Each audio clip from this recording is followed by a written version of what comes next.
ঢাকায় British high commissioner সারা cook বাংলাদেশিদের visa জালিয়াতির বিষয়ে বিশেষ সতর্কবার্তা দিয়েছেন। তিনি জানিয়েছেন, যুক্তরাজ্যে প্রবেশের জন্য কেউ যদি জাল ভিসা ব্যবহার করেন বা অবৈধ পথ অবলম্বন করেন তবে তাদের বিরুদ্ধে কঠোর ব্যবস্থা নেওয়া হবে। এসব জালিয়াতি ঘটনায় যুক্তরাজ্য সরকার ১০ বছরের ভ্রমণ নিষেধাজ্ঞা আরোপ করবে।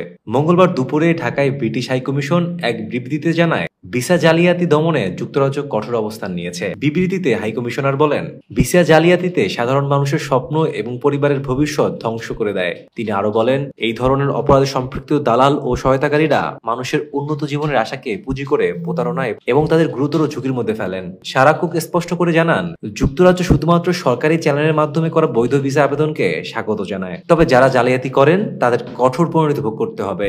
এর মধ্যে রয়েছে ১০ বছরের পূর্ণ ভ্রমণ নিষেধাজ্ঞা।